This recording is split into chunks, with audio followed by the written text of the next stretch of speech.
property for release of their bond. So I know that we've talked about this, but Primex property would be the Tractor Supply property. And they are hounding the staff for releasing their stormwater bond. But, I put it on as agenda. My fellow board members weren't here last year when, if you could tell them where we're at with the Yeah, bond, and certainly. why we haven't released the bond and. Yep. So they made a request, similar request last September.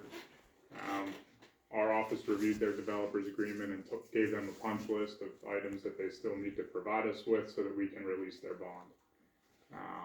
They addressed almost everything on the punch list with the exception of giving us the CCTV data, video data of the storm sewer system that they installed there, which is what's called for in their developer's agreement. So that has still not been taken care of. We notified them in January of this year that we're still waiting for the CCTV so we can release their bond.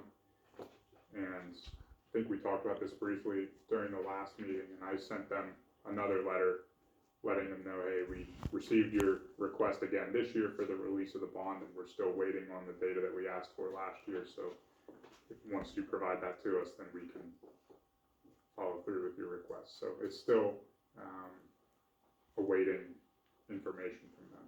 Balls in their court, right? That's right. Yeah, I just figured it'd be good to have it in the meeting minutes, because I don't know where this is going, but they know what they need, but they'll send a daily email to staff, saying, hey, can you help me with this, I'm still waiting on my bond to release, and so, Yeah, also, can, I'm not sure that their escrow is whole. well, that'd be good to know about too, before we release their bond. I'm not sure that their escrow is whole, because their escrow went from Weber to Primex to Tractor Supply, so there is 3 escrows attached to that property. I just don't know if Primex's one is good. We need to ascertain that. Yeah. Well, maybe if Mary Ann could check into that and let me know, I will send them another email or I'll get in touch with them again to let them know, hey, we need this amount and we need your CCTV data.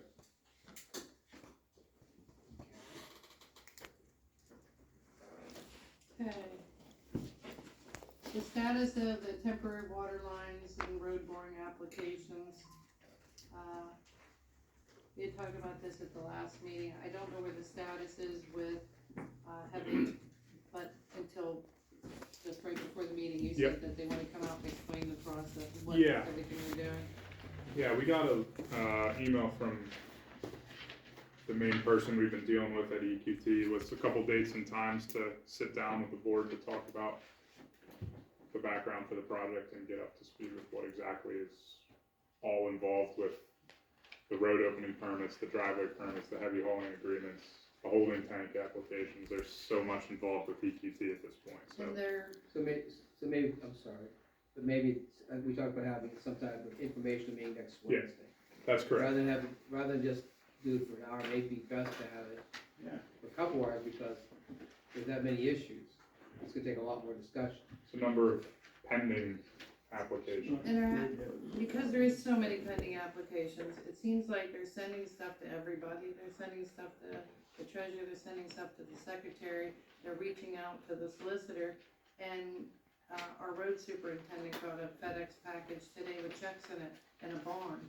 Not even an application, you don't, like you got 2 checks and a bond, Right. and you don't know what it's for, even now.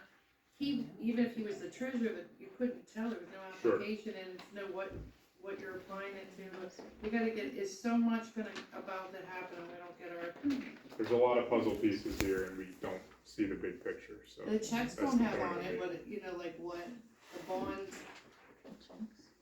is it, yeah, is it a road boring, is it a heavy hauling, Right. which road, which Exactly. project, which, So I will confirm that date and time with them next week and and if you could tell them, notify the board. if you could tell him not to send stuff to the road superintendent. I Sure. know he's the road guy, and they might have sent it to the road guy, but, yeah. So teacher, will you talk in terms of some, maybe a quasi-agenda, so we know what we're discussing Yeah. about? Try to get as much covered as we can. You Yep. know what I'm saying? Conversations go off the left field sometimes. Mr. Spear, do you think start like 3 o'clock rather than 4 o'clock? We probably could start at noon and be here till 4 o'clock and still We're not gonna get have- every answer that Can we we get a have. catered thing? TJ. Is Yes. that line mostly above ground? That's our current understanding, yes. Isn't that presenting problems? What happens if it breaks? That's what we wanna talk about with them, I think 35. among other things. We wanna have a better understanding of the project and our concerns, how it's, and Michelle, correct me if I'm wrong, but I think what we've received from them so far indicates that most of these utilities, especially the water lines, will be installed above ground until they reach township roadway crossings where they will dive down underground, get underneath the road and come back up on the other side. So there's obvious concerns with that, and Now they're I asking think- for holding tank agreements for Right. storage, and we don't, at the well pads. at the well pads, but have they been like, additional uses included, buildings on each one of them, and? Yeah. Yeah, So I think we want to, A, understand more intuitively what the overall scope of the project is and what's involved with everything that they've applied to this township for. And B, discuss with them the impacts on our township roads and right of our ways. solicitor had just suggested, since there's so much information to get, that maybe make it 3 o'clock, that That's- was Larry's ask, sure. and he said he I think thought that that's was a a good good idea. Okay, I'll set it up for 3, and I will copy you all so that you have confirmation of that. You get additional information from ETTO and what you. Not since we last spoke about it last meeting. And But- we did ask him to reach out to them to try to get a narrative of the whole thing, Mhm. and the only thing he finally just asked him to come in. That's, yeah. What I got from them is what I gave to you, and we took a brief look at it and figured it'd be best to just get something scheduled. So, We I don't think- want a salesman, TJ, we want some technical people. I think your point's a good one. I'll put together a list of everything they've applied for so that we can get, go right down the Control list. But we're not even sure, I mean, Too many like I said, problems. the checks didn't come with an application, it's just, that's the second time this week, Ken Puglisi got checks in the mail. Yeah. I I mean, didn't know yeah. that's what was in there. yeah, I didn't even know. he told me, he came to my place after work and he said, hey, I put it in the top drawer of my desk, I don't even know what they're for. Ended up there, he thinks they're having hauling agreements, so he's been doing that at his office, and so he's taking them with him. So he'll send them back to you, but he's taking them with him. Because there is no application with it, but Right. usually I'll has get an back. application that aligns with it. I'll have Delphin get tomorrow, I'm gonna come back out. Okay. Okay. You're the boss.